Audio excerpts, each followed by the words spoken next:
هتصدقيني بقى لو قلتلك ان الجمال ده كله كان بقى من قطعتين من الكيكة وكانوا ناشفين جدا وكانوا هيترموا، وعملت لهم بقى اعادة تدوير وطلعوا بقى معايا احلى صينية بالشكل ده.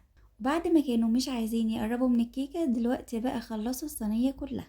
وكمان بطريقة سهلة وبسيطة جدا جبت بقى قطع الكيك وقطعتهم شرايح بالشكل ده ورصيتهم في الصينية بالتساوي وحطيت عليهم كوباية من الحليب. ولو انت بقى عايزة الكيكة تبقى مسكرة اكتر ممكن تحطي معلقتين من السكر في كوباية الحليب، بس انا هنا بقى ما حطيتش سكر في الحليب واستكفيت بقى بالسكر اللي كان فيها. ولو لسه مكملة معايا الفيديو بقى لحد هنا ما تنسيش اللايك الجميل بتاعك وكمان الشير والمتابعة، واهم حاجة اوعي تنسي انك تصلي على النبي.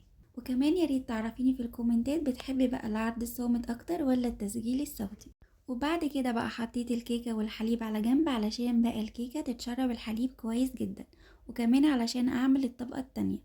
فجبت بقى بولة وحطيت فيها نص كوباية من الكريم جانتيه وكمان نص كوباية من الحليب الساقع. والكريم جانتيه هنا كان خام، ممكن بقى تستخدميه عادي محلى او تستخدميه خام وتحطي عليه سكر بودر. المهم بقى ان انا ضربتهم كويس جدا لحد ما بقت معايا كريمة بالشكل ده، وخدتها بقى وحطيتها على الكيكة وفردتها كويس جدا. وبعد كده بقى زينتها بصوص الكراميل وكمان بصوص الشوكولاتة.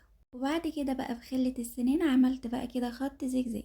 والتزيين بقى اختياري، ممكن تزينيها بأي حاجة تانية انت حباها. المهم بقى انك لازم تحطيها في التلاجة اقل حاجة ساعتين علشان بقى الكريمة كده تتماسك، وكمان الكيكة من تحت تبقى طرية وتشرب كل الحليب. وبكده بقى يكون عملنا لهم حل جميل جدا وكمان سريع بكيكة بقى ناشفة وكمان مش عايزين ياكلوها، يعني ضحكنا عليهم بطريقة سهلة جدا وبسيطة خلاهم بقى يرجعوا ياكلوها وكمان يخلصوها. لو بعد كده بقى اتبقى اي قطعة من الكيك وهم خلاص مش عايزين ياكلوها وكمان قربت تنشف، اوعي بقى ترميها وجربيها بالطريقة دي بجد هتعجبك جدا.